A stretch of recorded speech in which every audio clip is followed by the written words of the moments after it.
Hello, good evening, and welcome to Sunday Night Breakdown. Daniel Routledge and Dave Forrester with you to go through all the drama this week in Super League basketball. There was Yeah, loads of dramatic. Unfortunately, not. No, it was a bit meh this week, wasn't it? yeah, Really. yeah, absolutely. Let's see if you can remember back to Wednesday, Dave. London Lions 87, Surrey 89 72. Dean Williams was back. Phillip was back. McGusty was Yeah, back. No Jordan Williams, Hawkins, Lucas Younis. No Andrew Lawrence for Surrey. Surrey led by six early. McGusty with a three on his return. Had Lions 15-14 ahead in the first quarter.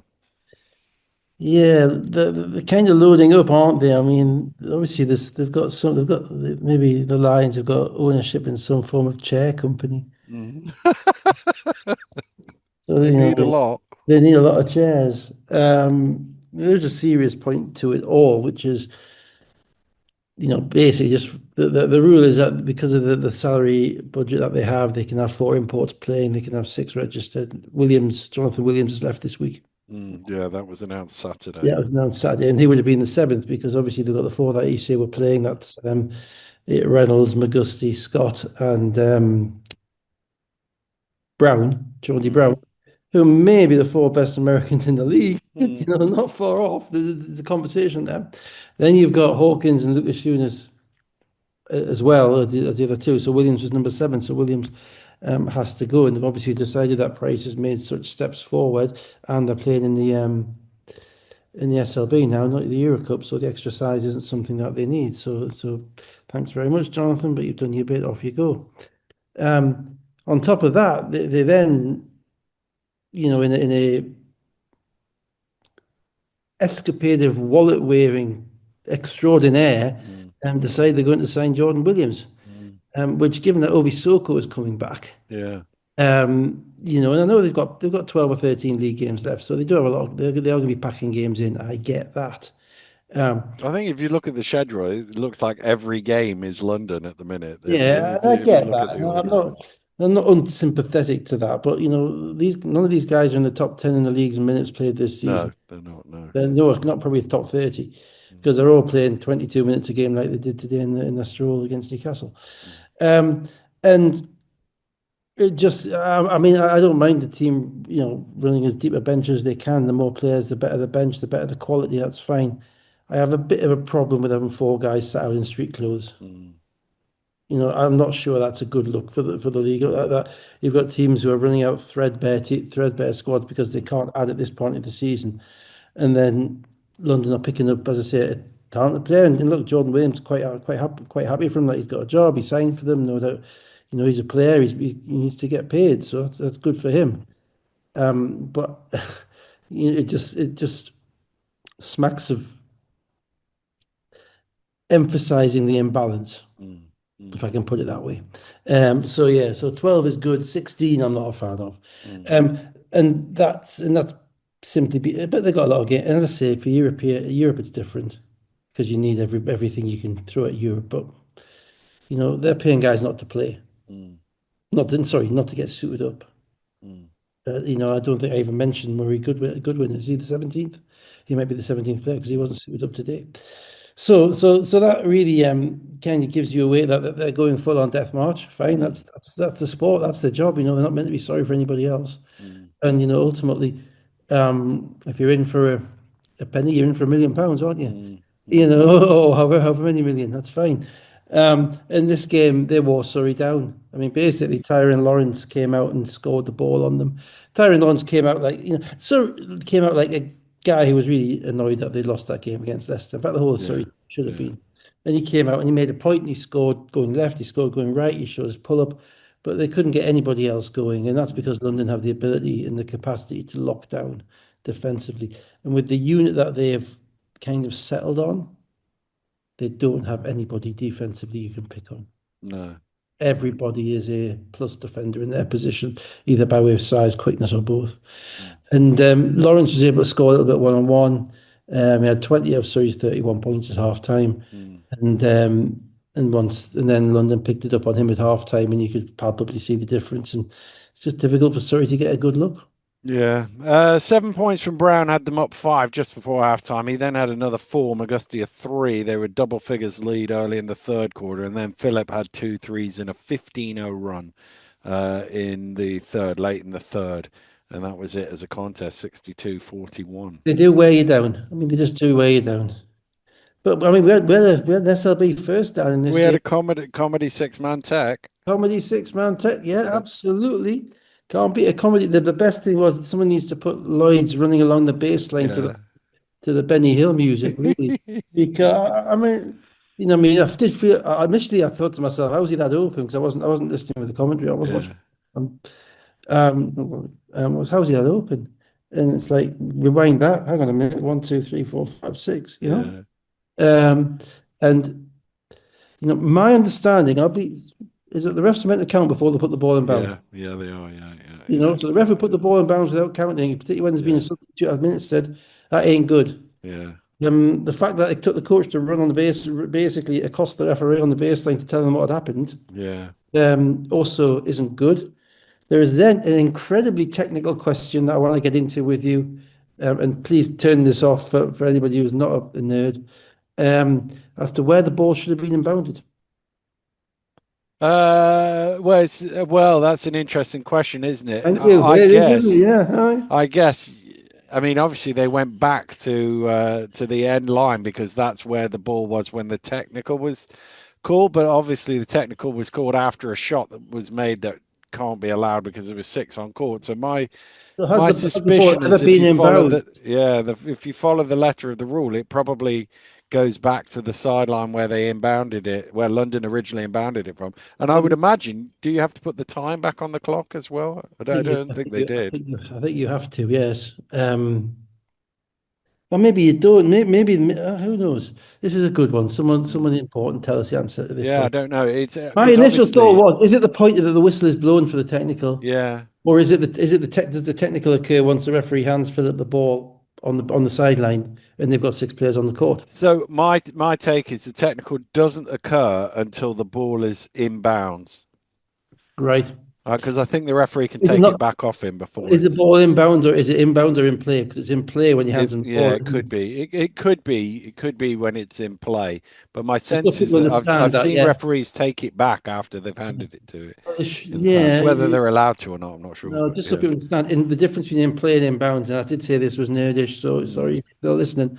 Um, in play is when the referee hands the ball to the player and they got 5 seconds to put it in bounds. yeah, At that point, the ball is in play, it's not in bounds. yeah, yeah, So the question I'm asking is after the technical, which invalidated the 3-point shot that was made from the yeah, corner, does that 3-point shot cease to exist? yeah. It Or does. is it a technical foul straight away? And I don't know the answer. And I don't know if I'd be interested to know if any of our proper refs know the answer. Yeah, Send me a yeah, message. yeah.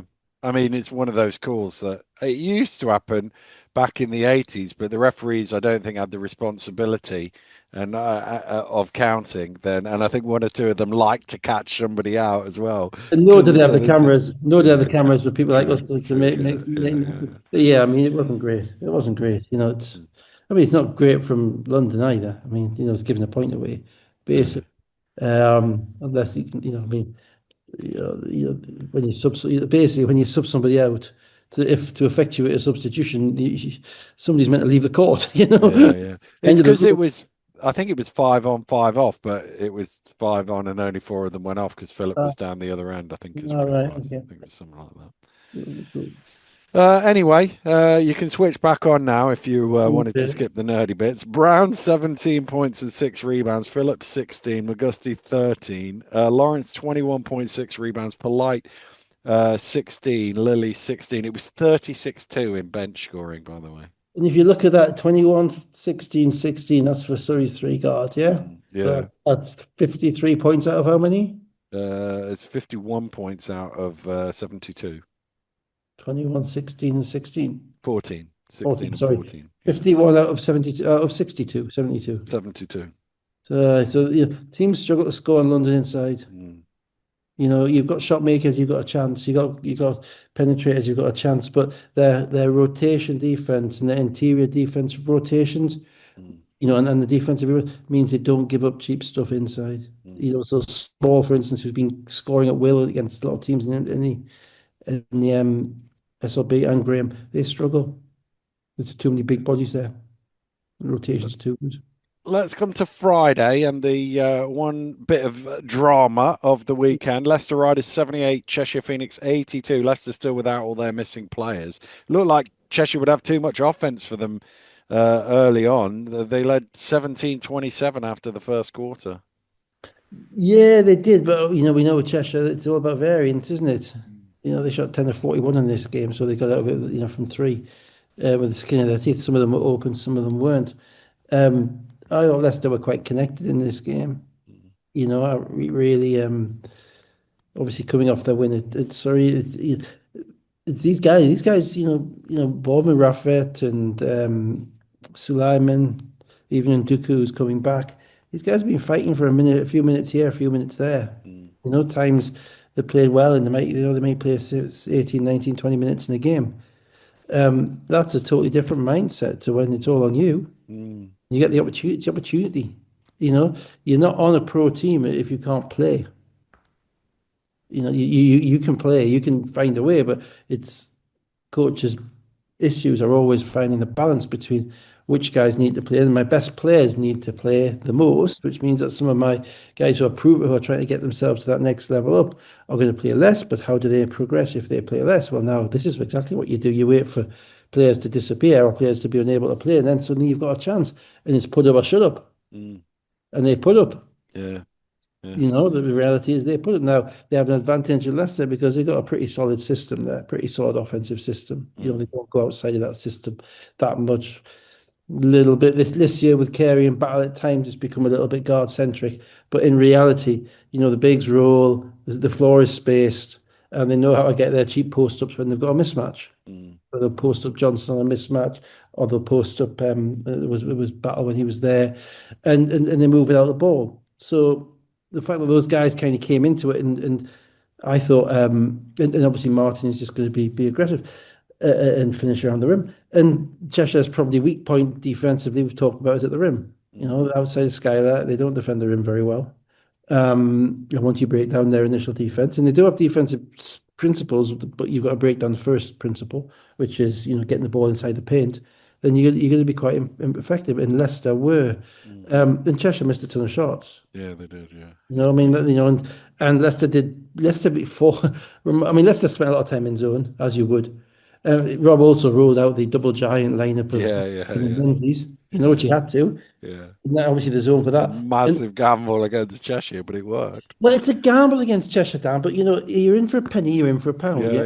yeah, yeah, yeah. And in many ways, it's all he had, Yeah, right? yeah. He hadn't got many other gambles he could take, to be fair. In many ways, any game, all you're trying to do is look at the team, look at players you've got, and impose the best style of play you can on the game to try and win. Right now, what does Menzies and Martin and those other guys in the zone mean? It means you're going to basically be able to defensive rebound because you're going to get bodies around there, and you're going to pack it in a bit. So they're going to get their shots off, and they did get their shots off. They got 41 off. Yeah, yeah. They weren't trying to take away the three. They said, "We'll give that up. We'll not give you open ones, but we'll pressure a little bit."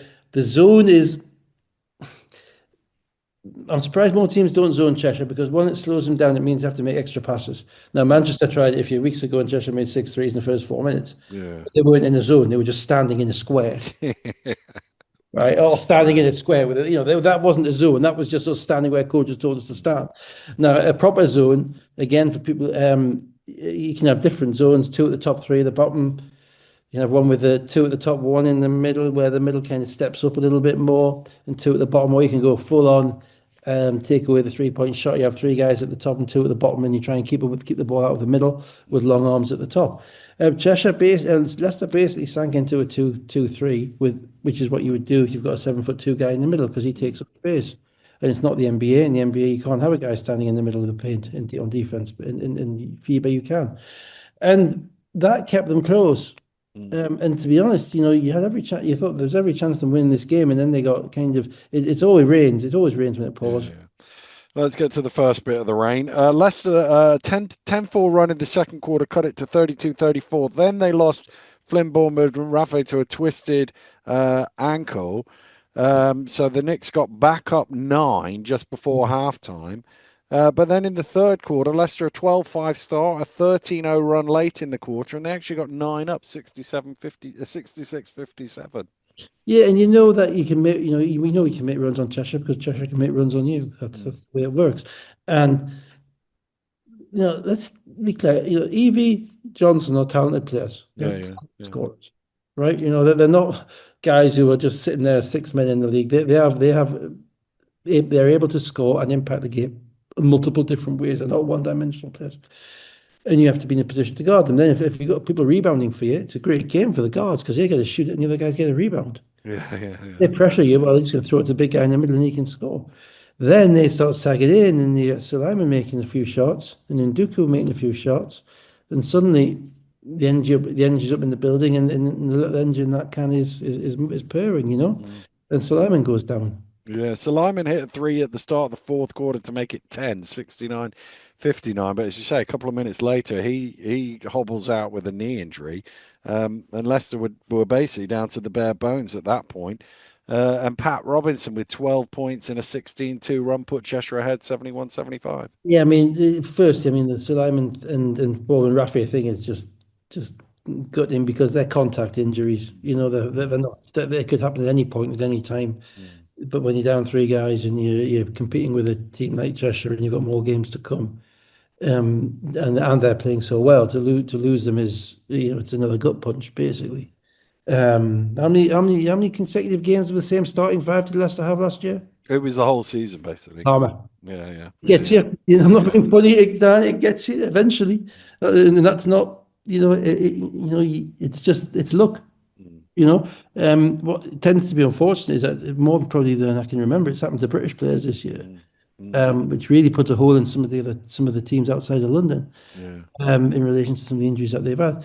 But yeah, it's brutal. And at that point, it became difficult for Leicester to score. Mm, Now, then on the other side, we have Cheshire, and we were talking about what we talked about last week with the whole Rideau Robinson thing. mm, Rideau mm, didn't play at the end of this game. no, Robinson playing. Robinson basically took over the game. yeah. Is somebody who just is comfortable in his environment and isn't scared of the moment, and he even knocked down a massive three, didn't he? Mm, As well. And he was the one X factor in the game mm, that ultimately made the plays at the end to win it. yeah. So Johnson scored the next 6 points in the game to make it 77-75. I watched the ending of this game back this morning, and I actually think the next two plays were the most important rather than what's going to come at the end, sort of thing. Oh, we'll see. Just on that one, Dan, Yeah, just before we get to that, this was basically a 2-point game, yeah, at the end, right? Leicester got dumped 2 points on a yeah, bad goaltending call, yeah, yeah, right? Where I understand why the ref called it because it was a blocked shot, and yeah, then whoever blocked the shot hit the backboard afterwards. yeah, So you yeah, understand why it's seen, but that is not acceptable. It's not that the ref gets it wrong. That can't be checked. yeah. That has My to thing is, the ref who calls the goaltender, I could see how he would not see the deflection. block because he's on the opposite side of the floor. But Yeah. I could see it from my side of the floor. So one of the other two, I think, should be able to. And they did come together, and I thought, oh, the other referee's going to tell him. By the way, that was blocked first. And the reason this matters is. Once the shot's blocked, it doesn't have a chance of going Go in. in, and therefore hitting the backboard doesn't matter. I'm not even sure it's still a shot attempt. Well, well, because you can get a little piece of it and it'll still go in, but the point at which he deflected it, it wasn't going Look, at the in. moment that if you get again, it's another one for ref 101. If you get a little piece of that shot, then anybody else can touch it. Yeah, I suppose so. Yeah, I'm goaltended could twice. yeah, yeah, you can't. Yeah, If you yeah, I block the suppose. shot, then somebody else goes and knocks it out of the rim. That's fine. The ball's, as far as I'm concerned, as soon as that ball is touched, it is live. And tell me if sure again. I'd Tell me need if to I'm wrong check on about that that. bit of it, whether you Yeah, could then catch it, sort of thing, before it yeah. goes over the Whether line. you'd have to wait for it to hit the rim, Yeah, yeah. double block. Well, I So suppose you see them where people do catch it, and yeah, it's fine because it's the reality is if you're catching it, it's obviously not going in because yeah. there's nobody jumping up over the rim and catching it, sort of thing. But yeah, but a tip. But yes, So yeah, yeah, yeah, it's a double tip rule. Come on, refs, keep come yeah, to this yeah, double tip. But no, I mean the replay. yeah. Still, I'm watching VAR in football, and you're watching every. It's now every sport. It's accepted. It's the right way forward. Mm, Yeah, I'm watching Manchester's game on Wednesday night, by the way, which was a great win against a Croatian team, mm. which you commentated on, which was a really good game, really fun game to watch. And we should give them a shout out because I gave Newcastle a Yeah, shout out yeah, last year yeah. when they did that when they got through to the final. So if Manchester get through the final four, would be brilliant. Um, but yeah, I'd replaying that game. Mm. And same facility, same, it's just nuts. And I'm at the point whereby my toleration of the reffing thing is beginning to fray again. I'm getting Mm. fed up watching the same people I know aren't good enough reffing games. Well, the I'm not, reality, talking, I'm not talking about this game. I'm talking about, and I'm not going to name names, yeah, yeah, but I'm yeah. saying we've watched all the games, so we know where the screw ups are But coming. And that was a screw up. That was a yeah, big screw up in that game. I yeah. don't know if Cheshire scored off the other end, but it was 2 points that Leicester should have had. No, it was the other way. It was 2 points that, Cheshire pardon. got. It was a Leicester player blocking it, Yeah, but it yeah. was Two given points as that Cheshire shouldn't have goaltending. had, yeah. Yeah, yeah, Unless they would have been running, that's right. yeah. Yeah.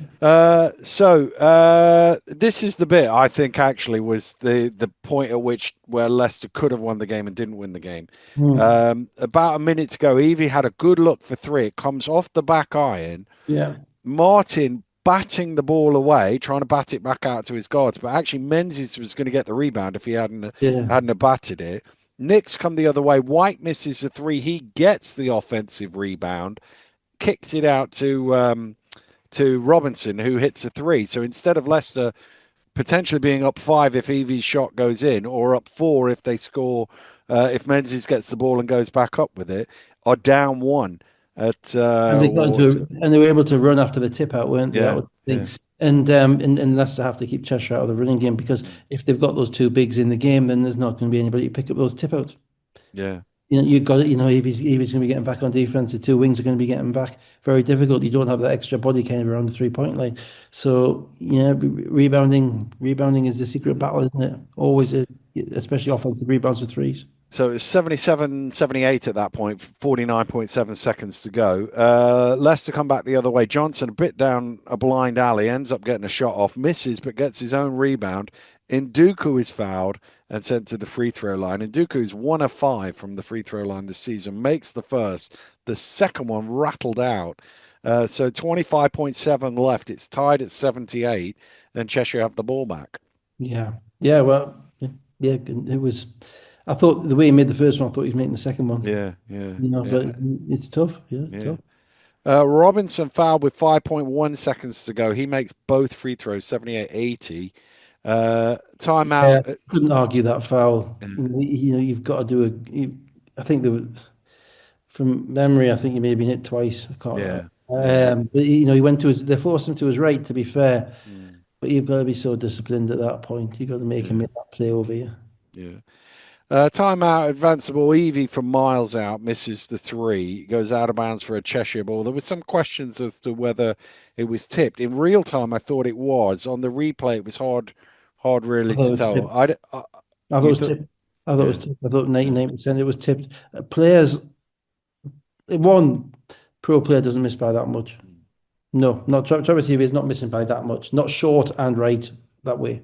mm, Two, you see the way the player. I know you're not meant to take notice of the way the players act, but on the tip ball, players react. yeah, Evie reacted straight away. I think Nate Martin reacted straight away. yeah. He did. And I think again, I think it's not the easiest call in the world, but there's at least two referees looking at that shot to see if there's any Mm, illegal contact, to see what's going on, to follow the flight of the ball. mm. And to me, I would be on the angle, on the camera that I saw, and you were in the gym and I wasn't. I would say 99% that was tipped. My take on it is when I watched the replay the first time, I thought, oh, maybe he did tip it, and the second time I wasn't convinced. So it Wasn't a might. great shot from Evie, to be fair. No, I think it was. I'm just. We're not going to overtime. I'm shooting this here.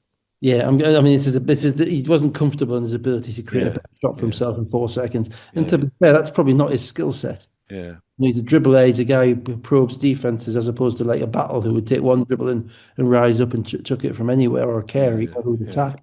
So, and he's not been in Which the. is why watching it back, I went back to actually the previous three because the defender had slipped and he Yeah, was coming around the screen, he was open, and yeah. if it goes in or Menzies gets the rebound as it looked likely, But Dan, that when was you're the goal. down players, you have Yeah, to go ahead. yeah, yeah, yeah, The hardest thing, if you can stay ahead, you can ride that momentum. You have to extend the game, make the other team make that mistake. mm, And it's tough. I mean, it's great. I mean, I thought Leicester did great. I thought Leicester played great, really mm, competitive. I mean, had 2 games in a row, but there's only so many cuts you can, once you get to the 1,000 cuts, and probably yeah, Southampton was the last one. yeah, I've been there, whereby it's just piling on top of you. yeah,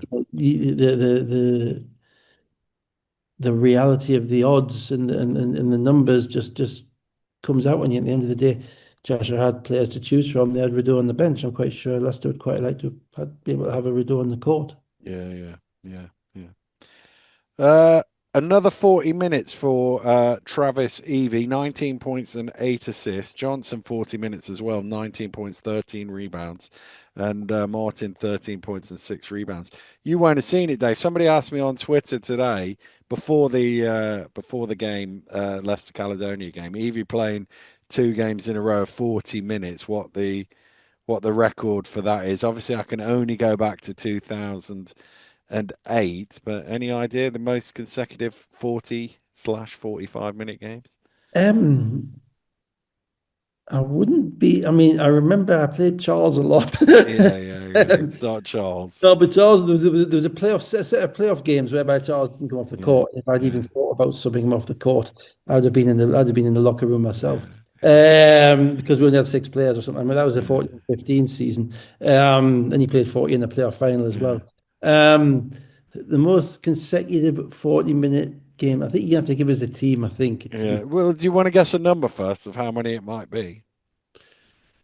unsubbed games. Yeah, Maybe 7 or 8, maybe 11. 11. 11, and this player did 11, and he then went on, he played 34 minutes the next game and Definitely then not played 12. another 7, so it was 18 out of 19 Right. consecutive games, Right, give us, and 2 of the 11 were overtime, so it was 45 minutes rather than 40. go on, give us the team in Cheshire. the Cheshire. Oh, well, John Thomas. No, no, 2000, that's that's too too far early. back. It's Too far back. 2008, after Okay. 2008. After 2008. Ooh, oh, Irish international, Colin O'Reilly. Colin O'Reilly. Yeah, Colin O'Reilly. yeah, yeah, Wow. yeah, That was the team they had with Matt Schneck and yeah, Bill Cole. They didn't have that yeah. many, Adam Brown. Didn't have that many guys, but they had a No. very good team. O'Reilly was like a Gaelic Gareth Murray. Yeah, yeah, yeah, You yeah, know, you know, all our Americans would look at him and think this guy ain't got anything. But if you yeah, stepped away from him, he would drain a three in your face. He yeah, would move without the ball. yeah, I would not have picked him for Iron Man no, though. no. I He played. really He played. I think it was 27 of the 36 games he played that year. He played all 40 minutes would that be or what? Would that 45. be what? 11, 12, I think it 11, was. 12. Yeah, that Yeah. was it. Yeah, we won the sweep, but they nearly beat us in the semi-finals of the playoffs. They very nearly beat us. They beaten us by 27 at half time in the first leg of the semi-final. Well, Evie's run came To an to an end. end at 2 because he didn't play 40 today. Robinson, 19 of his 25 points came in the fourth quarter. Mm. Skylar White, 13 points. He made 2 3-pointers, which puts him level with Piero Cameron. You were Speaking of old desperate, weren't Cheshire you? players. You were Yeah, I desperate. know. Aye. Yeah, yeah. Oh well. That'll be the next home game. So he's level with Piero as the all-time leading 3-point scorer in Cheshire history. Interestingly, there was one 3-point attempt between them Uh, uh, before the game as well. So they've basically right. done it on the I same mean, volley, there but are obviously two of the fewer more. games. I mean, there's two of the wider differentials in temperament, aren't they? Mm. Yes, yes, yeah, I yeah, mean, as you would say Pirro was probably at the stoic side of the equation. yeah, Whereby you wouldn't move him, he wouldn't do much. But if he's the kind of guy who, if he stepped in your way that you're trying to get into a nightclub, you would say, I didn't mm. really fancy coming in anyway. Yeah, yeah, Whereas if Skylar did that, you get the feeling you'd probably be in a fist fight within about yeah, 3 minutes. And I'm not, that's not a critical, I yeah, suppose the emotional yeah, template of yeah, players is different. yeah, That's what I'm yeah. saying. Renault 10 points and 6 rebounds. Oh, we should also mention Akinsiku's Oh, two absolutely. Yeah. blocks. I Two mean, blocks and a headbutt. Like, it wasn't a yeah, headbutt, it was a clash of clash heads. of heads. Yeah, Yeah, I mean, wow. Dear, I mm, mean, that was and that, yeah, it doesn't take, it takes quite a lot when you watch as many games as we do when you watch yeah, on the computer to go like that. That was, I can see who got one of them. It's like, yeah, okay, I'll just better watch this kid because, yeah, I mean, to be fair, he got beat off the play, yeah. He did. Yeah, but yeah, his recovery, and then he got one the next time down as well. yeah, That showed a tremendous yeah, nose for the ball. I mean, yeah, I'm not sure. It looks like he's a four as opposed to like in the Nwankwo who'd be a five. He doesn't yeah, look quite as big. I don't know what he is in size yeah. in real life. But he looked maybe 6'7", 6'7" Maybe an inch shorter, but yeah, somewhere around there. six But six yeah, seven. yeah, So the skill set for that is can you shoot? yeah. That if you're 6'7", you got to be able to I shoot. remember Rob talking to me. It But was a I ton was of doing them. I was doing Manchester Leicester early in the season, and it was the first game he'd suited up. He didn't come in, but Rob Yeah, was talking to me beforehand about how high the Loughborough people were on him. yeah. How Well, I'm having seen that. I'm not surprised. I mean, there's only so much. There's only so many skills you can work on. There's some mm, skills you can't work on, and yeah. having that degree of fast twitch athleticism Mm. isn't a skill that you or I would ever have had. No, I don't think Probably I why don't we think didn't make it, which is probably so. why I sit here behind the computer talking about, oh, he My, needs to shoot, you're as you're opposed to stick this downplaying. way, You're stick this way. downplaying my one appearance. No, I'm not. DMP coach's decision. I'm not downplaying it. No, that's what it was. I threw an assist in practice once. Never mind. There you go. Aye, Uh, still a lob.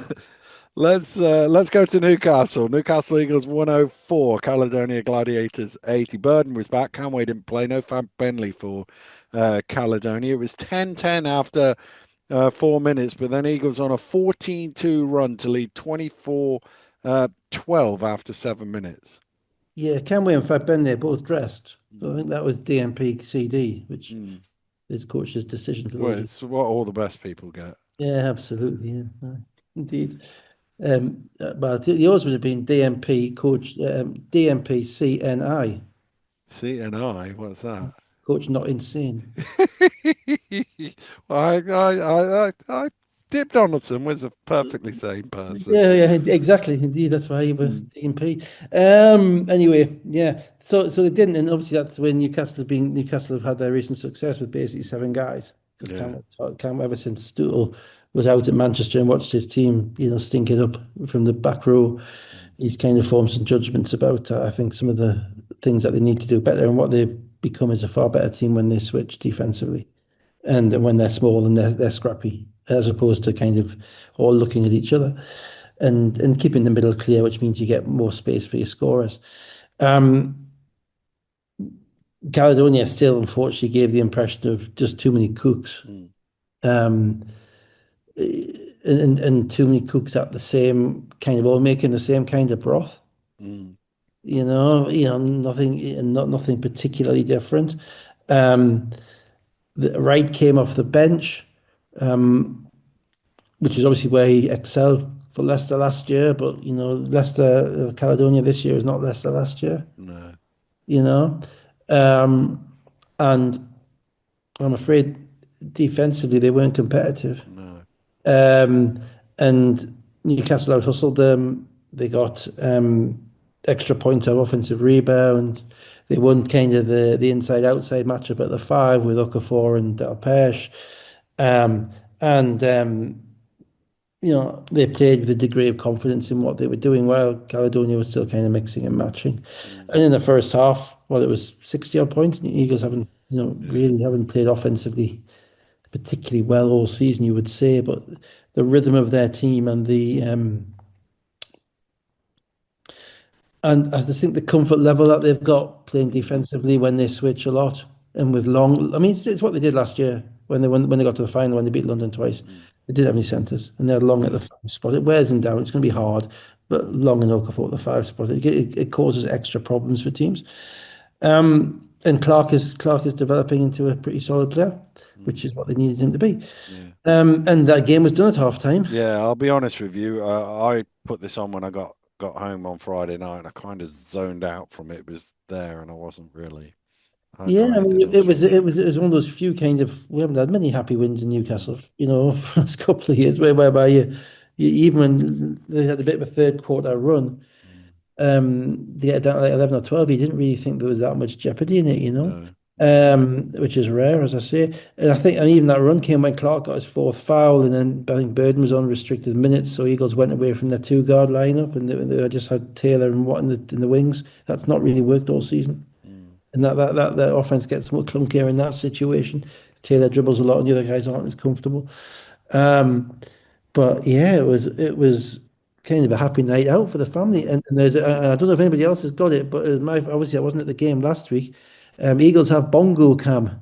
Oh, do they? I hadn't A noticed that. bongo cam. Bongo Oh yeah, I cam. mean Yeah, it's yeah, the opposite of 6-7. yeah, yeah, yeah. Yeah, yeah, yeah. Were you And on bongo cam? well, I may have, just Yeah, tinkered those nice, bongos. nice. I didn't get on it, unfortunately. I wasn't Yeah, deemed telegenic enough by the people who choose, sadly. yeah, But yeah, yeah. So that got the crowd happy. Bongo yeah, cam is an innovation I yeah, approve of. yeah. Um, and that was kind of it, Yeah, really. there we go. Ducks, Joe the Ducks You can finished the tell game. how the game went if we're talking about bongo cam. Absolutely. Um, Clark got a season high, and yeah, basically, I looked at Caledonia and I'm thinking, I've said before, you've got five guards, and I still don't know who should be playing. yeah, yeah. And they're kind of duplicating, and it just wasn't a team whereby you thought, oh, he's playing because he's playing a bit harder than the others, or he's making plays, And when they got into a bit of a rhythm, then somebody else came out and somebody else came in, and they got offensive talent, but didn't see anything in the way of intangibles again, I'm afraid. Taylor 21 6 assists, Jack 21 7 rebounds, Clark 19 points, as you say, season high, 6 assists as well. Spielman, Ragsdale, Bryan all had 14. Mhm. Bristol Flies 77, Manchester Basketball 86. Henry was back. Johnson didn't play. Cleary was out. Manchester led by 5 early on, but then Bristol scored 18 consecutive points to lead 28-15 early in the second quarter. Manchester's 6 minutes almost 6 minutes without a score. Yeah, bringing back extra players means you got more lineups to experiment with. Experimentation with lineups in March generally is dangerous. Mm, Manchester have to balance that because they've got the European games. Obviously, they're playing Friday. They played Wednesday as well, and they've got a cup final coming up as well. So they've got to try and get these guys back into rhythm. So the coach has to play them. But I thought it tight. But obviously, Jordan Johnson didn't play in this game, and he is quite a significant head of the three-headed monster that they've got, the guards. yeah, yeah. Really, if you look at their usage levels, the guards are extremely high. And so the minutes that they dropped were the minutes that he would normally be running the team. Mm, He wasn't there. And that's no. not a coincidence because he's very ball dominant Mm, when he's in the game. He dribbles the ball a lot compared to most guards in the league, and he's very efficient in doing that. So that killed I think Kane Henry only played 2 or 3 minutes. Manchester were missing a few threes. Carey missed a few threes, and just their energy wasn't quite right. Um, but they got a lot of talent. mm, They got a lot of talent, so they're always going to be in games.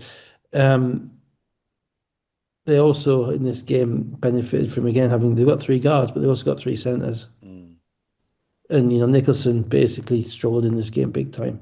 He was virtually unplayable in this game, and coach gave up on him in I think probably middle of the third quarter, sometime around then. I'm not sure. I have to mm. check the tape.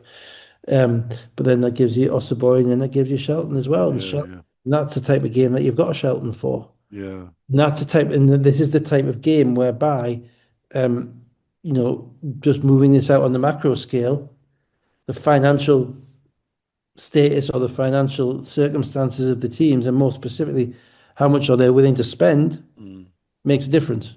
yeah, yeah. Because, Leicester could have kept Duke Shelton, but they decide they need to go another way and most likely reinvest, I'm guessing, reinvest his salary in something else. Mm, Manchester have no problem adding to their salary, but adding to yeah, their salary basis by signing him.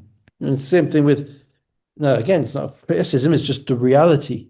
of the situation. It doesn't mean any wins that they get are less valid because players still have to play and players have to do it. Mm.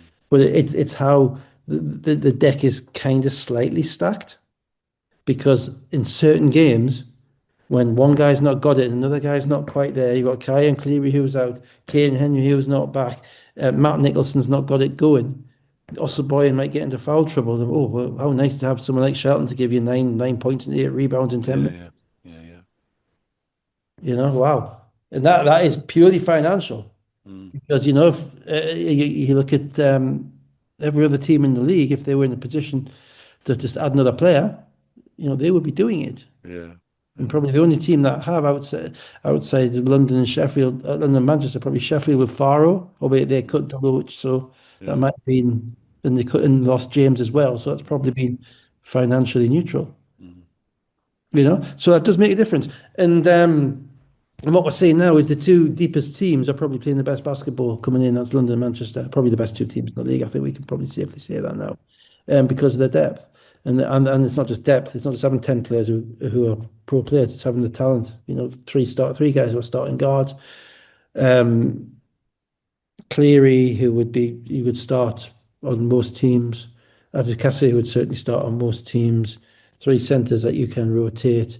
Zach Irvin, who he just fits in wherever the coach needs him to do. Um, you know, it's a pretty balanced team. And what that means is that even if Bristol give them their best shot, they're in a position to take it. Yeah, yeah, yeah. That's what happened in this game. Bristol gave them their best shot, I think. Um, but Manchester were able to throw extra bodies at them, Mm. and eventually that wore them down. Well, they stayed in front until the end of the third quarter, Bristol. It was an 18-6 run that gave Manchester their first lead of the game, 53-55. They then got up 9 on a 10-2 run. And to be honest with you, they always looked like winning from there. But with a minute to go, Smith missed 2 frees. There was a goaltend at the other end, which made it 3 points. But then Jones missed a layup, possible an offensive rebound out to Smith for 3, and it was 75-81 and safe with 35 seconds to go. Yeah, Smith's one of those guys you just think it's going in, don't you? Mm, mm, If he's got his feet set, he shoots it like it's a foul shot. mm, It's almost like there's no real extension. They're always flat. They hit the back of the rim and they drop. mm, Apparently, that is in NBA parlance, and mm. I'm told that's called a Brad, Yeah, yeah, yeah. back Mm, rim and down. mm, Um, um, just a good shot if you ask me. mm, But Smith looks like they're going in off the boy and gets you extra possessions. Bristol got a good game out of Kristen. mm. Yeah, they did. They're really going to have to kind of figure. Kristen's a talented player. He's a little bit Maceo Jackish, and he doesn't probably have the pull up, but that kind of ability to shoot the three, get to the rim off the dribble, finishing shots that you think he shouldn't be making. And obviously that kind of disrupts the lineups that they've had all season because he's come off the bench. I think they're going to have to make a determination as to whether he's their starting three. They've been starting the season, basically with the same five with Joe Anderson, Zach Anderson, Yoakum, Cameron Holden, and um, Brody or McCormick. But what Holden gives them is the extra ball handler and kind of the extra playmaker. Yeah, doesn't give them the shooter. Mm, What Kristen gives them is a guy who is more of a catch and shoot guy in the corner and attack a more traditional wing. Holden's basically a point guard in a wing's body. And I'd be in Holden's game kind of slows him down a little bit in relation to the post ups and that type of stuff. So it takes the spacing away. And so there's a decision they've got to make. I'm not sure whether it be right or wrong, to be honest. I'm not saying they should or they must or they should, whichever way. But if Kristen continues to play like that, whether you're better off having Holden on the court with the second unit mm, and influencing the game in that way, um, as basically the big point guard, or you've got Brown who can play next to him, who can run it as well, and implementing Kristen into the starting lineup. I mean, I'm fascinated to see what happens because you've still got Walsh coming off the bench as well. You've got enough coming off the bench, mm, whereby you don't need to have another scorer. There's an argument that Kristen and Walsh kind of duplicate each other off the bench a little bit. Um, So that's and it's only interesting because they only signed him like 6 weeks ago. He's got to get up to speed. But Mm, then coming to the end of the season now, you've got to kind of figure out which of the units that are actually working. And it's rare that at this point you'd have a new player coming up to speed who might mean you change something, what you know about your team. yeah, yeah, Right. yeah. They might. Because I just thought he looked really impressive in this game. The other thing about Bristol was they didn't really recognise Manchester's weakness enough for me. You look, I think Jones and Smith shot 55% of their shots and Mm, 50% of their foul shots. And I'm like, you've got to make somebody. And I know Jones is talented. And Jones is going to be able to score off screens and score in different ways. But and there's a risk that if you over pressure on Jones and Smith, then you let the bigs get layups and dunks on the far side and that. But you've got to get the ball out of their hands. When Johnson's not playing, you've got to try and I think find a way of limiting their shot attempts a little bit more than they did mm. because they had probably 60% of their points. They had 55 out of 86. 43, 50%, 65%, Mm. 64%, something like that off the top of my head. That's quite a lot. It's quite a lot. Yeah, yeah. When they're the ones who are handling the ball, and you have the power to send 2 men at them and throw the ball out, make somebody else beat you. Yeah. Kristen 16, Brown 16, Joe Anderson 12 points and 11 assists, Brody 12 points and 10 rebounds. Yeah, Joan, sorry, oh, Joe Anderson struggled in this game, couldn't get a shot. They need his shot to drop. He's 4 13 in this game. And that's a difficulty for them because he creates good shots for himself. He's a high percentage scorer. If he's 4 13, then it's difficult. Jones 31, Smith 24 points and 7 assists, and added to Cassie 13. Mhm. Let's come to Saturday. Surrey 89ers 95, Sheffield Sharks 77. First start of the season for Andrew Lawrence, whose name is very similar to Tyrone I Longmire, who know. normally starts and got subbed in at the first stoppage. But I'm not casting aspersions. Manchester, hold our beer. There's four coaches. Mm, Somebody has to say, somebody, it was, it can't happen. mm, Can't happen. You've got just so people understand. You have to have the scorer. You tell the scorer who your starting players are, and the scorer crosses the box. mm. The Well, scorer I makes think the coach crosses the box, don't they? no. No. Well, I never did. Okay. I used to let them do it, but I'd make sure I pointed. I'd make sure I checked where Yeah. they were Yeah. crossing. Yeah. Yeah. Um, and um, and that's a set starting lineup. And Which is worse then? Is picking 33 when you meant 34 worse than picking A Lawrence when you meant T Lawrence?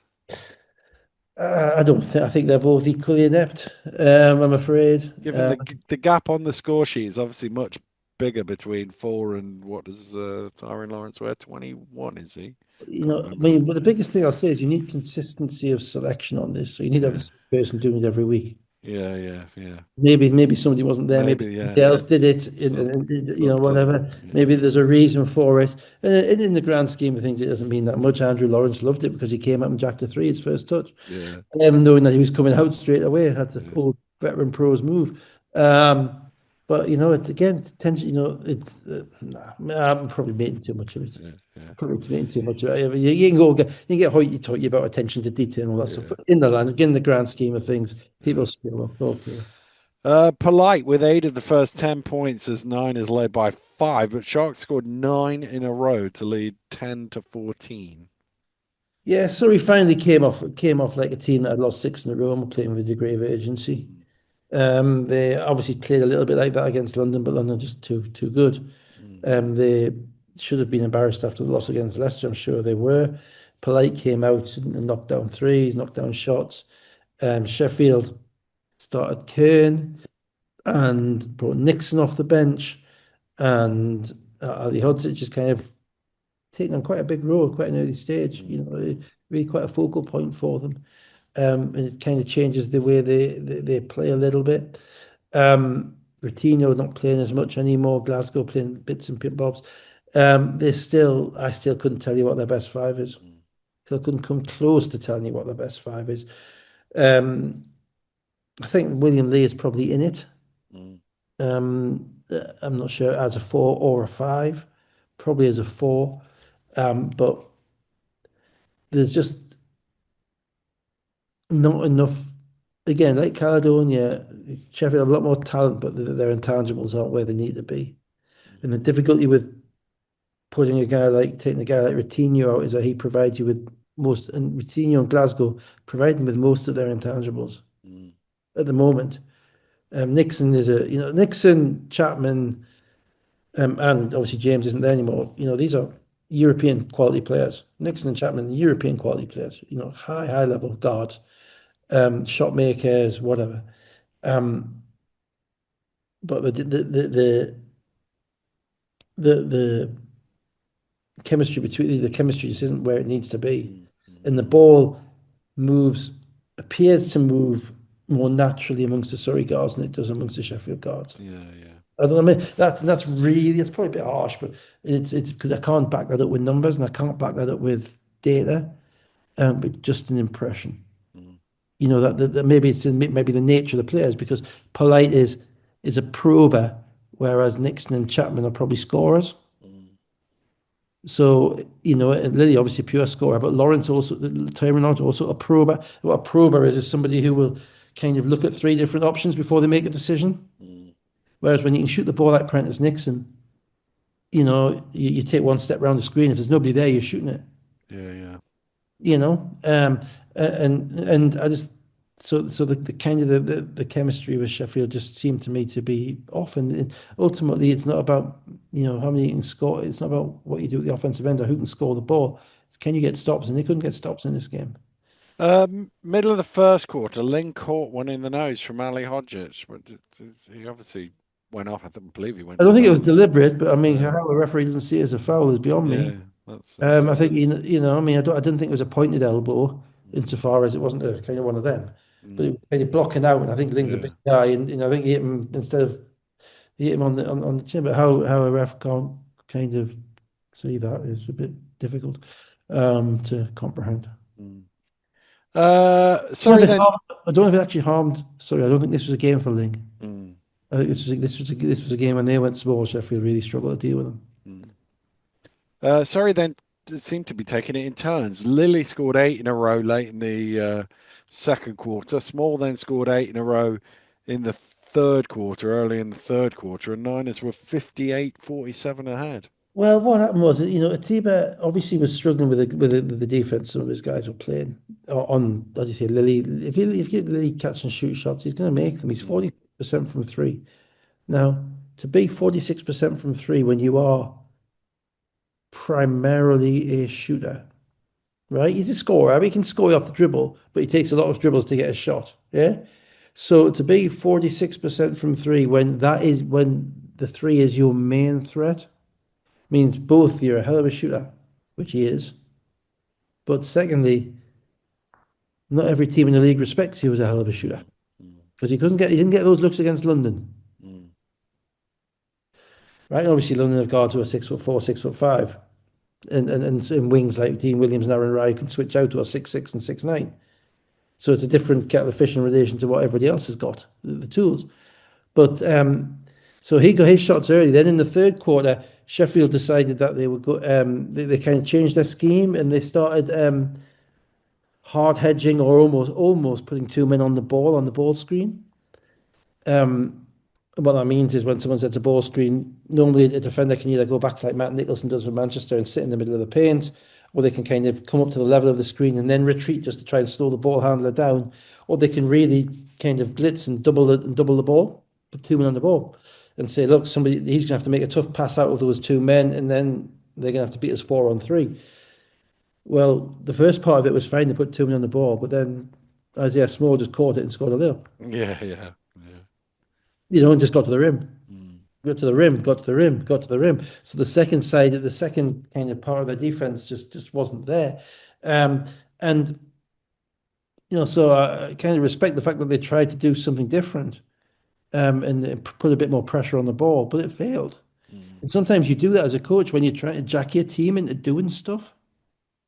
You want to kind of speed them up. You want to get you, Mm. instead of just kind of putting a lazy hand up there for Keane or you splash another three on you. Yeah, yeah, You want to get yeah, people moving. You want to get them yeah, moving. So you trap the ball. You get a bit more. You've seen it before. The whirling. mm. Everybody gets a bit more energy flying Yeah, around. yeah, Someone tips one at the crowd. Someone flies headfirst at the bench. Everybody's tapping each other on the back, and that's why you do that stuff. But the team's got to do it for you. yeah. And I didn't think they did. And I thought, they should not be losing by 20 to Surrey. Mm. No, no, no. Sheffield shouldn't be losing by 20 to anybody. No, They have a no. lot of talent on that team, but they have, there are too many one jump shot and out offensively, Mm. and there are too few players that you think that was a good defensive stand. They got that possession right. There's too often that teams are getting the shots that they want. Mm. So yeah, that's what. And yet they're still 12 and 11. So Yeah, yeah, a yeah, yeah. disaster. But I'd still put them in kind of the partially underachieving category at the moment. The league got out to 17. Nixon with 8 cut it to 8 going into the fourth quarter, but it was straight back up to 15 at the start of the fourth, and that was basically it done. Yeah, yeah. It was a little bit like Newcastle Caledonia. I think it was comfortable. I thought it was comfortable with watching. Sorry, they just seemed that they could get a basket whenever they needed. And it was a comfortable basket of rhythm. Small scoring at the rim, small getting offensive rebounds. Graham getting little putbacks or little chippy kind of floaters. The shooters shooting. If Lawrence wanted to get to the rim, going to his left, he was getting to the rim, going to his left. Nate has knocked down a shot when he was open. Mm, I didn't see them Sheffield take away anything. mm. And you've got to take away something from somebody at some point. And the Sheffield no tech rules strikes again. Did you see that? No, It was was that? in the match preview on the Sheffield website. Can't No, no, remember. no. Forgive me Can't for being all fair with that. I mean, I do have Yeah. a life.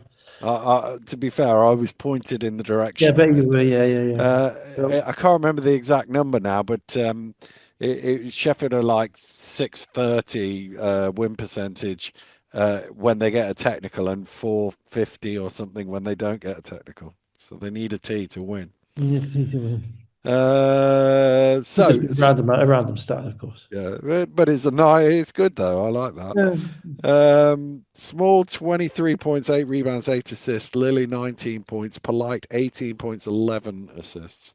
Yeah, just on that on Small's numbers there. The reason he has those 8 assists is because they were pressing on the ball to get the ball Mm, at the guard's hands, and then mm, it comes into his hands, and therefore he has the choice. He's the guy who's playing 4-on-3, so he yeah. makes and he's a the problem with Small, the problem with guarding Small is that if he's got half a step, he's going to score on you because he's so long. Mm, If he gets one step to the basket, then he's going to score because he's at the basket without you realizing. mm, He's not the guy to have a 4-on-3. Now, if that's why I say if they were throwing that to Hayden Ling, it's a different kettle of fish. If mm, Hayden Ling's setting the screen, because he is not going to process things or be as impactful as Isaiah Small. mm. But Ling wasn't playing because Ali Hodges had backhanded Busted him. up his But him, nose. yeah, because he was. Nixon 16 points, Williams 12, Lee Kern and Ali Hodgetts 10 points each. Ali Hodgetts also had 12 rebounds. Wasn't that Let's come. Kearns flexing that went down 18 in the last Yeah, yeah, seconds? yeah, I do, Yeah. yeah. Yeah. No. Let's come to today. Caledonia Gladiators 79, Leicester Riders 65. Bournemouth Rafe, whose ankle blew up after the game on Friday, didn't play obviously today. But I'm the assuming you line, mean schooling. yes, yeah, indeed, yeah, yeah, yeah. He Uh, exploded it. so Lyman was able to He wasn't to come in. healthy. He wasn't quite moving as freely as he No, no, might, he, but he was playing. He's traveled 6 hours up there on the bus or whatever, and he's playing for his team, but he wasn't. yeah. So Nduka was in the starting lineup for Leicester, and they jumped out to a 13-4 lead after 4 minutes. And then with Evie hitting threes, they had a 7-0 run.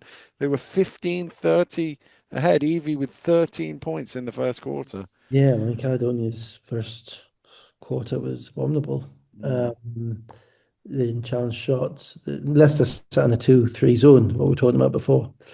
And for pro players, a 2-3 zone is about the most basic defense you can face. mm, And it was advanced calculus to Caledonia's. I mean, they just had. I mean, you watch their first four possessions of that against us.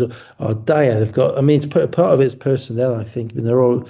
No one wants. You need to get someone to flash to the high post. The high post is the point on the foul line, but in the middle of the zone, where someone shoots a foul shot from. The elbow can be either side of that, but that is the high post. You have to get some touches in the paint. That's what you have to do. They just stood there, as I say, looking at it like it was some form of Peruvian, just just Hieroglyphs. hieroglyphs, just nuts. And I mean, part of that was lineup. They didn't have. They started Jimenez and Holland, who are both kind of point guards who kind of take up the same space. Then Ragsdale and Bryan and Spielman. Spielman made a couple of baskets and came out and then came back in again. Um, but the difficulty with that lineup is that it's a hard lineup to ring against the zone because Jimenez is a ball dominant point guard. He's not a great point guard to have running against the zone because he doesn't shoot the ball that much. Mm, So, so there's kind of a lot of standing around at the top, and then Brian was thinking, what am I meant to do? And eventually he'd come and set a screen, but because if you set a screen on a zone, unless the guy is going to come around and shoot the ball off the screen, it doesn't do any good because there's no rotation because everybody else is just still standing there. yeah. So so the screen has to be for a scorer, Hmm. yeah. And Jimenez it doesn't look to score the ball that way, and they came out really, really passive. I mean, I have an issue with Caledonia's defense. I mean, I sort of have had, just the degree of passivity of it. The lack of a. We'll get to what happened in the third set, third and fourth quarter, and the differences in a minute. But the lack of kind of appropriate physicality, the willingness to watch people shoot the ball over you, the failing at taking, the scouting report on Leicester is pretty straightforward, right? We're not going to let Evie beat us. Mm, We're not going to let Johnson shoot open shots. Everything else, okay. I don't think Caledonia are far enough ahead of where they need to be at the moment to be able to put into place a scouting report like that. mm, I think they've got so many players, so much going on. I don't think they get that. And in the first quarter, Leicester kind of filleted them basically. mm, And it was only the fact that Leicester kind of because it works so well, you sit in the zone, mm, and then Holland gets hot. yeah. Because Holland says, actually, well, hang on, no one's guarding me. Mm, Because when someone sets a screen for Holland, he's just going to, take one dribble, pull up and shoot it, yeah. pull up and shoot it, and pull up and shoot it, and then Leicester and Caledonia go to the lineup with Holland and Wright and Ragsdale on the court at the same time, and that's the lineup that you really want against your Yeah. zone Yeah. because So they're tough to guard. Holland had three threes and then two from right. Caledonia, a 16-6 run, cut it to 36-38 in the second quarter. Yeah, that's why it's hard to sit in the zone for 40 minutes against a pro team. Eventually the lineups are gonna figure it out. And if you're gonna stand there and let good shooters shoot, and to a certain degree, the zone requires you to do that because that's basically why you're in it. You're in it to protect yourself from fouls, and you're in it because you've got probably a foot speed difficulty. Discrepancy whereby the other team's quicker than you, and if you've got to play Menzies and Martin at the same time, then somebody's going to be quicker than one of them. Yeah. Because they're both fives. So that's why they're in the zones. There's nothing really much more they could do, but it does require an opposition player to stand up and say, "Well, I've had enough of this pointless passing around, not doing anything, probing this, doing that. I'm open. You're not guarding me. I'm going to shoot it." And Holland did that, to be fair, and made some shots, and that got them going. And then it became more difficult for Leicester to score, just because these guys are beaten up. They're Yeah. playing Yeah. lots of minutes, they're traveling. They're not. They're talented, as I say, Evie Johnson, talented players. They're not primary scorers. Mm, That's not what they were brought in to be. And eventually that kind of wears on you. yeah. And It was 11-2 start to the third quarter in 3 minutes. Riders had an early timeout of 49-45. That was the point at which Leicester started to run out of steam, really. yeah, and you run out of steam in the legs, you run out of steam offensively, and that's I thought what they did. And what I will say is that I like the wrinkle that Caledonia put in because Fabregas didn't play on Friday night, Mm, and he didn't play much in the first half of this game. Came on, I think, about 2 minutes ago in the second quarter. But when Johnny brought him in the third quarter, he played the five spot. mm, He didn't have Brian in the game. Del Pesce only played 3 minutes. So he played now. Total Fabregas played most of his minutes at Caledonia at either the three or the four. And that's the mm, problem is his shooting's been exposed because he doesn't shoot the ball to any his 3-point percentage is in the teens or something like that, you know. And he's not a great finisher at the rim. When he was in college, he played as a five. It's a small ball five, and what he is he's athletic. We know that. Mm, He's long. He can rebound and he can challenge. And in this game, he had 4 steals and 2 block shots. mm, That's 6 possessions. And he had them out primarily out of the five spot. He played a little bit of the four near the end, but primarily at the five spot. And that allows you to put 4 shooters around him. If mm, you put 4 shooters around him, his deficiency is masked, mm, you know, in relation to that. And his ability to play with energy, which is obviously the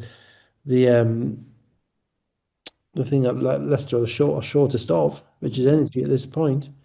Um, you know, impacts the game positive. So I thought that was a massive move. I thought it was an interesting move because you signed him right. You signed Brian, you signed Del Pesh, you've got Carr on the bench, but you went with him, you know, to try and inject that degree of athleticism. I thought that made a big difference. mm. Caledonia won the third quarter 24-10. It never really looked like Leicester would make a comeback after that. Holland 21 and 5 assists, Wright 21 and 11 rebounds, Ragsdale 15 points, Johnson 18, Evie 16, and Dooku 12. Yeah, I think there was a point in the game whereby I think Ethan Wright kind of thought, "Well, I'm not losing to my old team in Mm, this way." mm, You know, I think that would have been, I think, and he, but he doesn't show it because his demeanor doesn't change much. Um, he's the one I've still got. I haven't watched him on Friday night live. He's the one I've still got a little bit of hope for, mm, of the ability to kind of drag that team forward. mm, Um, I do think they need. I do think they need to figure out their rotations a little bit better. I'm not sure what Jones is adding to them. He, you know, at the moment he's a nice thing to have another guard. It's always nice to have more than one guard, but he's a different guard to the other guys, and he's, you know, they're in a situation whereby if he's one of your best players, he should be playing 30 minutes. If the best guards aren't playing 30 minutes, they've got a problem. They're not London. mm, They can't play 10 guys 22 minutes and win. mm. That'd be 220 minutes. Can't play 10 guys You 22 minutes know what I either, mean? unless You we know go what I mean? to But you can't, you know, some you can't. random overtime. Yeah, round about time. So they've got to, I think, settle on who, you know, what role is Jimenez going to be a starting point guard? Fine, I like Jimenez. You play a certain way with him as a starting point guard. Are you going to start him with Holland because they're both point guards, basically, you know, 2 point guard lineup?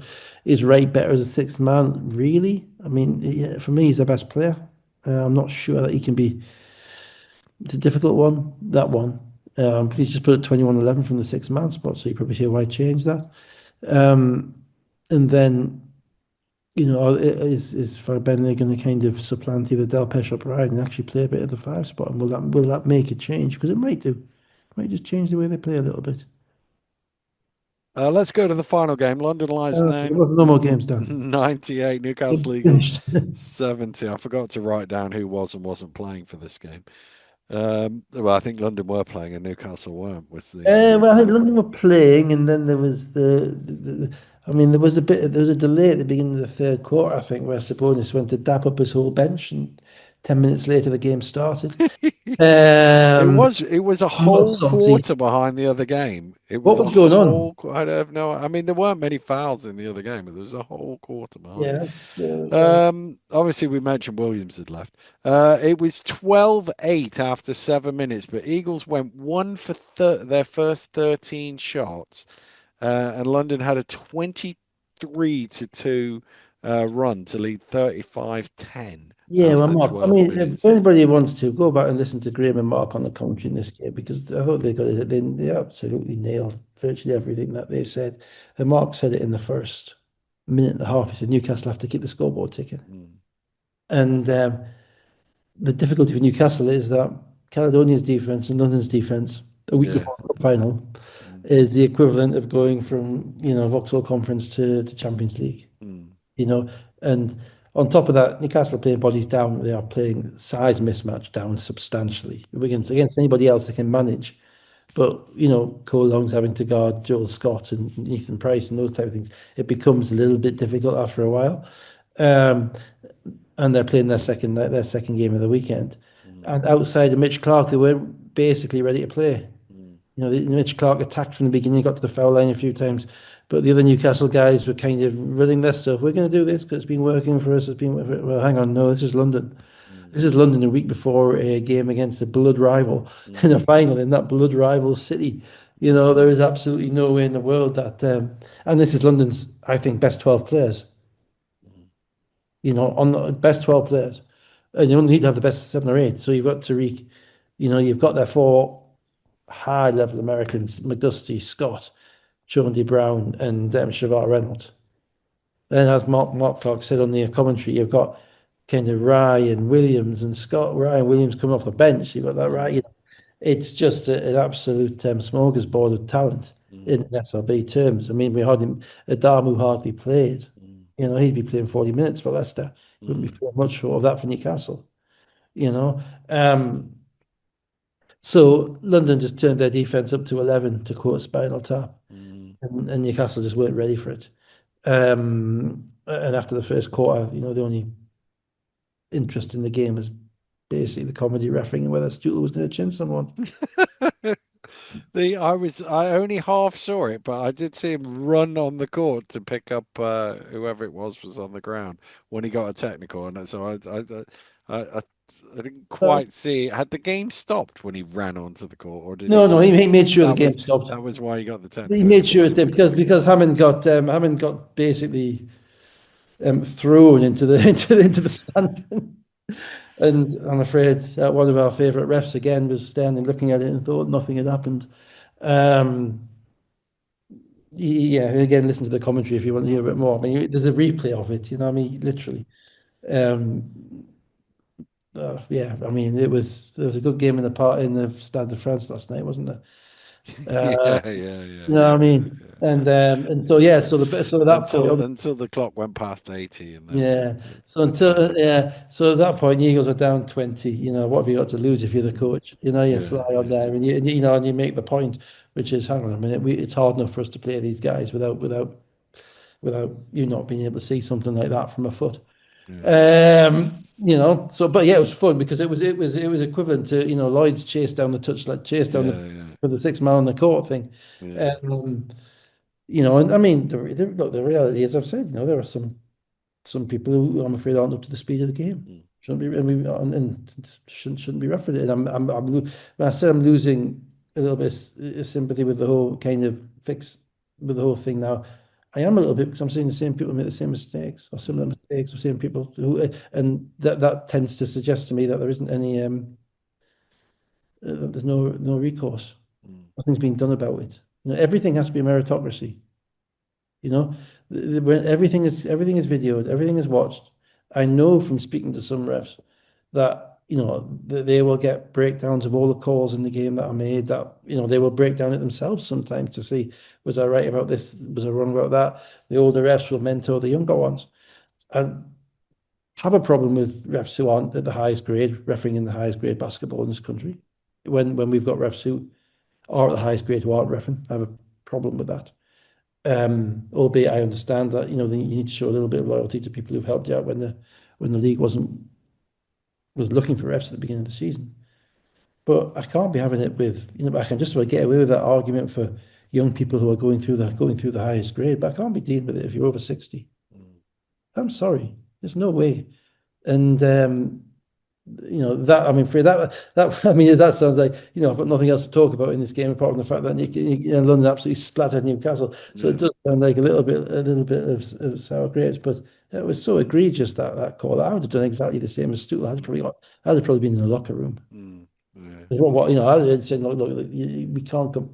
And to be fair, there was a couple down the other end, and Sabonis was quite right about. There was one where Clark jumped in the air to travel, mm, and then he faked in the air, jumped, you know, then dribbled as he came down. You know, the move you're not allowed yeah, to, yeah, yeah, that yeah, everybody knows you're not allowed to make, yeah, and yeah. made the layup right in front of the London bench, right in front of Sabonis, and he got a technical for that, and that was an awful no call. And the best thing about that was if you actually the camera focuses on Clark afterwards, and he almost winks at one Mm, of his teammates. As, I don't know how I got away with that. yeah, You know, so but it's just so that's the only thing that comes out of this game, which is, you know, this needs to be a meritocracy in every area. Um, And I thought, yeah, look, London, it's pretty rare this year they've had their 12 best players playing Mm. down. Yeah, it is. Yeah, You know, even normally it'd be rare that they've had more than nine, 8 or 9 of them. yeah, yeah. And to be fair to Sabonis, he's always played, 12 guys. He's always played his 10, 11 players anyway, whoever they are, they generally always play. Um, but when you look at, what they've got coming off, the quality of the Americans, and obviously we said Scott was great from the beginning, loved Reynolds from the beginning. But then you add in Sean De Brown, who was an NBA draftee, Mm, mm, proper NBA draftee, and well, Mike McGusty, mm. who we were talking about as potential MVP earlier in the season. And then if either of those, if kind of any of those just kind of snaps an eyelash, then they get Mm. to bring in Lucas Schoenis, who's shooting 47% from the 3-point Yeah, line, yeah, yeah. or Hawkins, who's a defensive ball hawk, who they don't really need anyway because all the time they've got 5 GB internationals sitting on the bench and another three sitting alongside them just for the DAP value. Mm. Yeah, it's true. I mean, if you look at what the British bench was, this isn't necessarily a bad thing because it's good to have the talent. It's probably not a great thing that the talent is so concentrated. I'll be honest, but the but the talent, the fact the talent's good. Ovi, Mm. Dean Williams, Aaron Rye, both potential league MVP. Well, Aaron Rye was league MVP. Yeah, Dean Williams yeah, yeah. could well have been if he'd been there. Amina Darmu, Mm. um, Kieran Sandy, who defended Maceo Jack out of a game in Newcastle, I saw this year, was actually possibly the best player on the court. And Ethan Price, and I'm missing somebody. I'm sorry. This is Jordan Williams, you haven't Jordan mentioned. Williams wasn't even there, but even You then, haven't. Yeah, you also are missing Tariq Phillip, Tamale. Dan, and Tariq Phillip. Oh yeah, Philip. Yeah.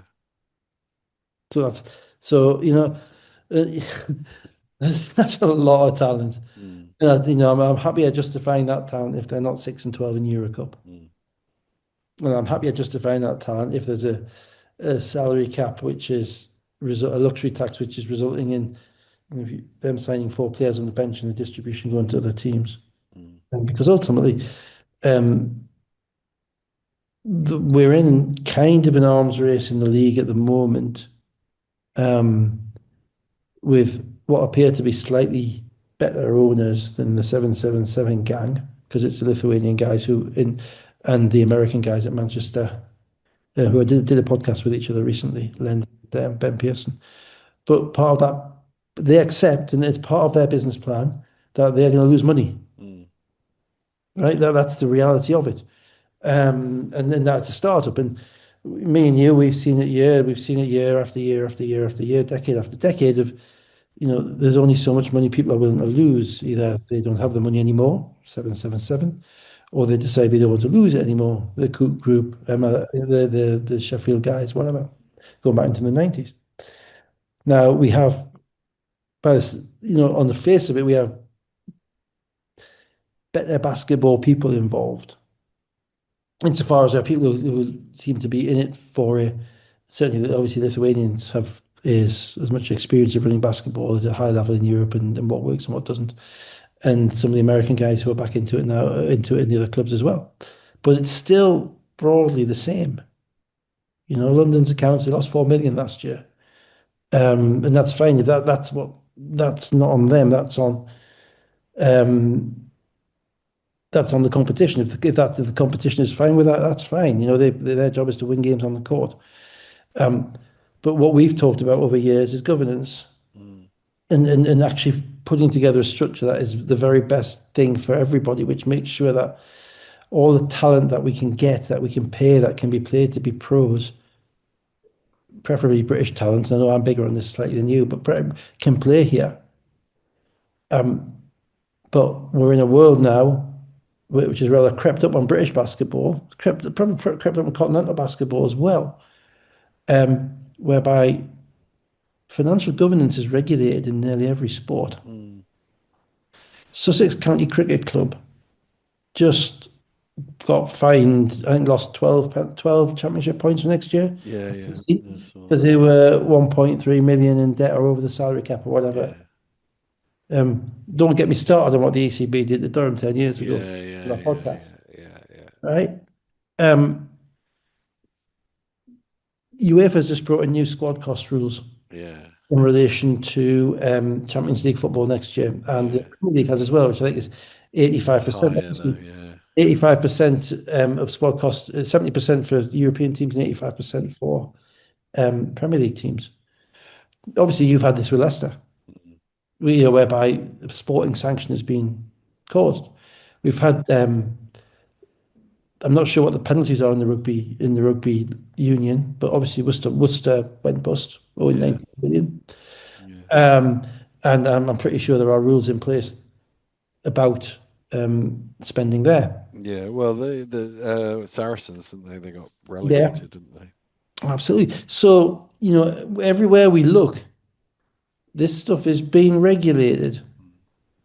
right? Which means that, and there's a reason it's being regulated. It's being regulated now. The difficulty that we have is that all those sports have a lot more money than we do. Yeah, yeah, So you don't really want to put artificial limits on a yeah. sport desperately trying to attract The capital. the other thing is a lot of them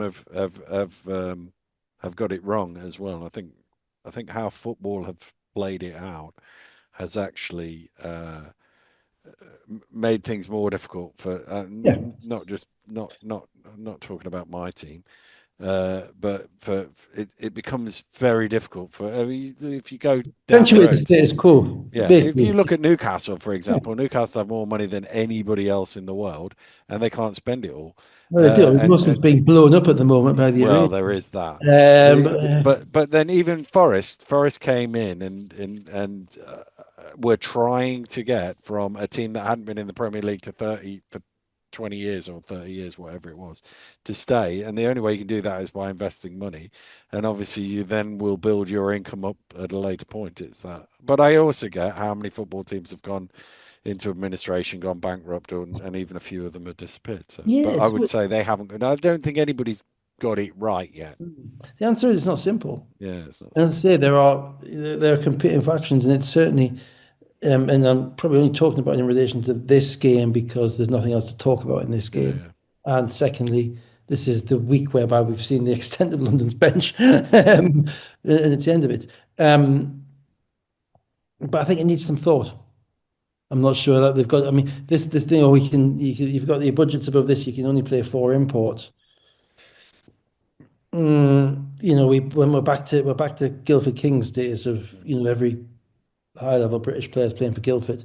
Yeah, yeah, yeah. And they're playing in EuroLeague. That's great. Now I'll see if they're going to reach improve the level of the sport in the country, improve the standard. That's good. They're going to bring high level British players back, and they're making high level British players better. Let's be Mm, honest. They are better. Amina Darmo has improved as a result of um, being in London. Kieran Sandy has mm, improved. mm, So there is a plus to that. Um, but the question is, how much is too much? mm, How much money are we willing to, you know, are we willing to allow clubs to lose in the name of firstly financial stability and secondly competitiveness? mm, Um, and that's a really tough question because London would quite probably say that their competitiveness comes from um, an increased professionalism in relation to the money that they're spending, the money that they're paying players, the manner in which they're looking after mm. players, the treatment, the money they're investing, and that they're all entirely and utterly right about this, and they will say, well, it's not for us. It's for everybody else. It's not for us to come down to everybody else. Everybody else needs to raise their game to us. Um, the which is where we're at in other countries in Europe. Mm, Now other countries in Europe, with the teams that have won the league 15 years in a row, and be it Romania or in um, some of the other Eastern European teams, whereby there are Hungary, there are two teams that win every year, mm, and they play because they're financed and they're financed more than the other teams. Um, but that there's an argument to say when this in this country when that isn't going to help us break into the big time. But then what is going to help us break into the big time? We haven't done it yet, and I'm 52, and I probably won't be by the time I'm 82. mm. So how does it all work? Yeah, that's all a bit. philosophical, isn't it? Yeah, yeah. But I think it's a really good question. I almost don't want to give the stat that I'd written down a No, stat we here, should. Dave, but I don't know that I can come back to it. Really, Oh, it sorry, go seems a bit. on. Well, it was just that On Macabre.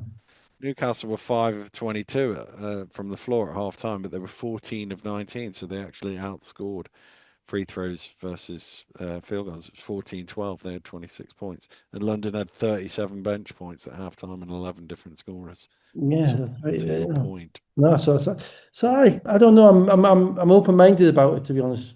I genuinely am. Open-minded about how it works. I think it has to.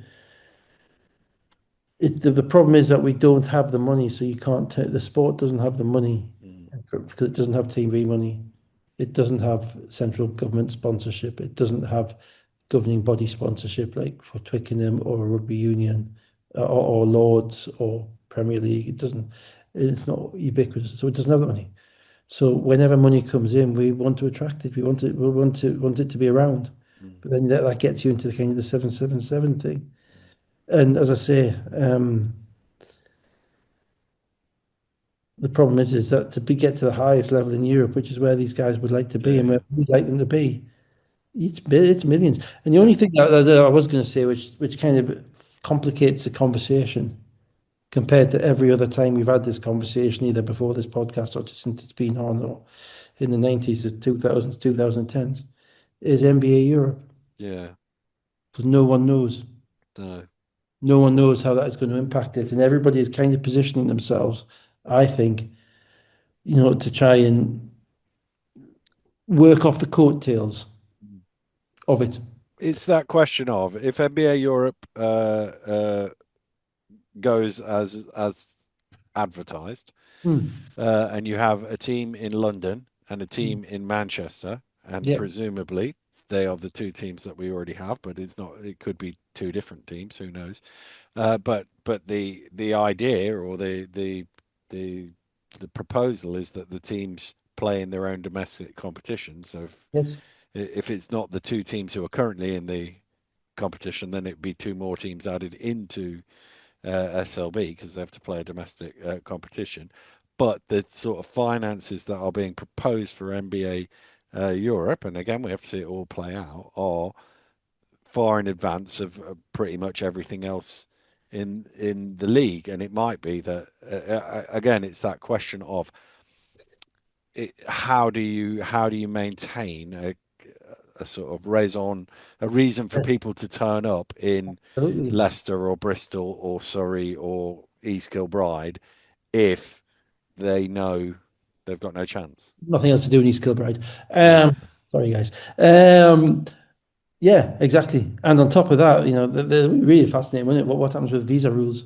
yeah, yeah, yeah, You're gonna say that the NBA Europe team's got to have 8 Brits in mm, because then you just have London Lions.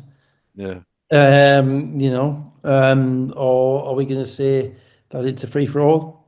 And then how's that support the British game if every team can sign 10 Americans? mm.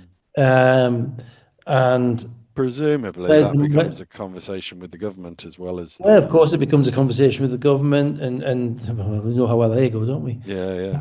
But the Do point they being answer the that phone? how the money, ultimately there's because the NBA is swilling in money. Yeah, yeah, There is everybody's looking at it thinking, well, actually, if we just build it up and we can lose a bit now, then we might yeah, be able to come on the back of the coattails of that. yeah, yeah. And the sport takes off, this mythical takeoff, Mm, which we've been all been waiting for 40 years. But maybe the NBA will be make it different. yeah. Um, is- I'm edging towards the false dawn Mm. synopsis without being miserable, without being truly negative about it. Well, I mean, my Uh, position on NBA Europe is I think it will struggle to catch the audience that they expect it to catch if it doesn't have the traditional European powerhouses. And oh the yeah, suggestion is it that was.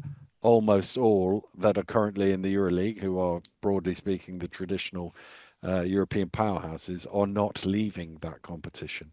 So, Yeah, so how do you do that? How do you square that circle? Now, maybe they do square the circle, and also they are trying to do that competitive balance thing that people moan about with EuroLeague, where if you actually win BCL, you get in, or the top four BCL, or Yeah, whatever it is the proposal is, or something.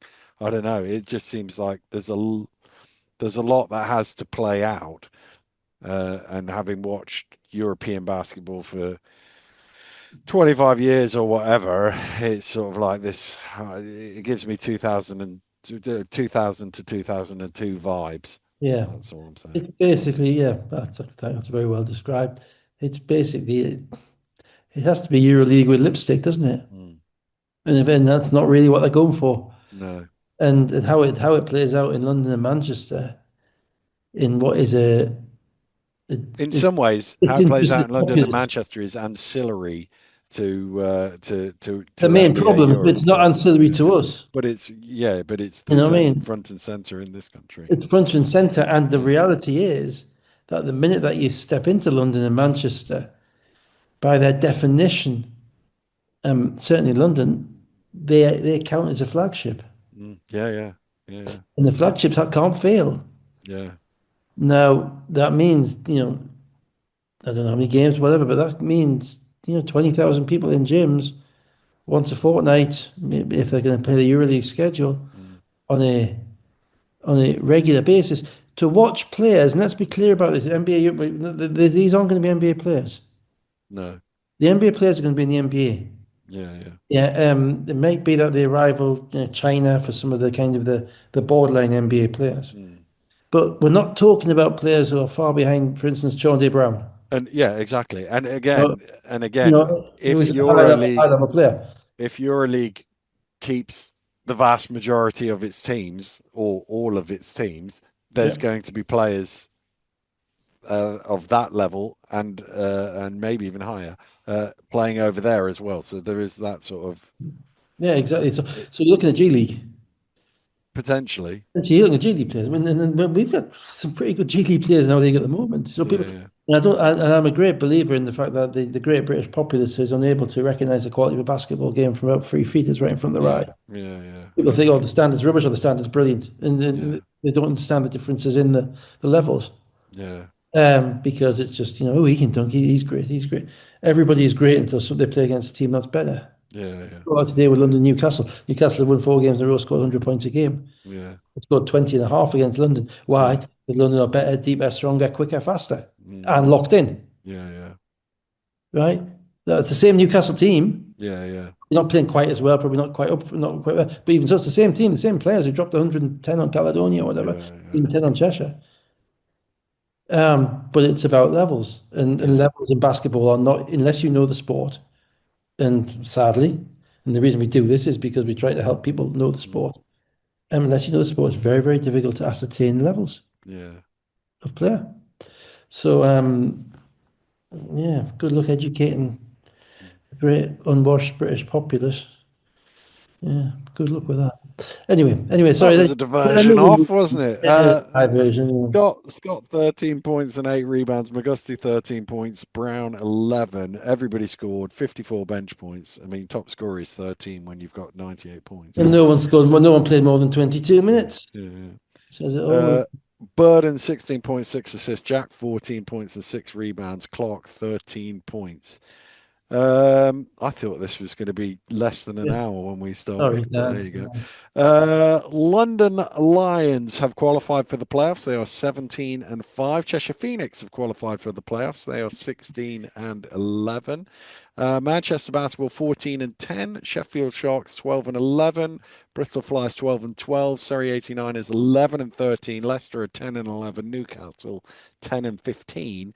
And Caledonia 5 and 19. Hard to see them uh, mathematically almost making it now with Everybody, they got no, a big exactly. So big everybody, when they've got to play kind of Leicester's youth team again, don't they? A couple of times. But so everybody else has got 11 losses apart from London. everybody Manchester have 10. Manchester have 10. So London has to get 22 wins. So how many more wins do they need? Five? 5. Five more wins. And Manchester might have the head-to-head on them. So It's 2-1 to two Manchester. one. So maybe six. Well, yet more jeopardy, yeah. Um, yeah, yeah. Well, it's it's finish seventh and try and have a bit of a run in it, really.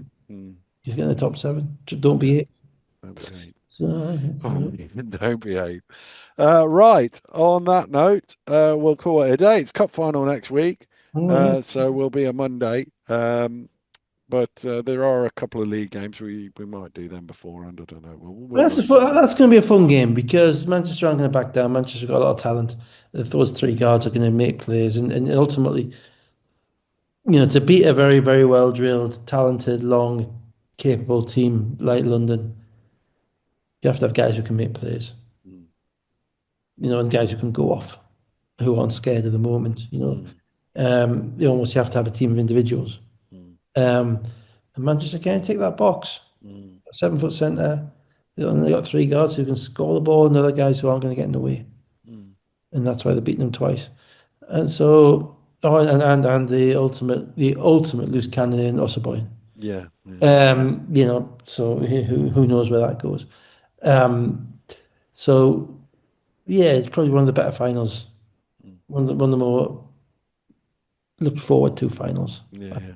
Yeah, to see, and it's undoubtedly I think the last chance of avoiding the sweep. Mm, I don't see London not winning the playoffs. Not no, with I the don't. experience has got them playing. Yeah, yeah. Not with the two-legged games. Mm, One leg, or you never know, but two-legged the way that they're playing at the moment. Um, and the depth that they've got. Literally, I mean, you'd have to take, half the team out with a drone, wouldn't you? mm, mm, Even then, it's still more players than Leicester. mm. They would. Yeah. So we will be back next week to review the cup final and see what happens and all that good stuff. So for now, we'll say goodbye. Goodbye. Bye, guys.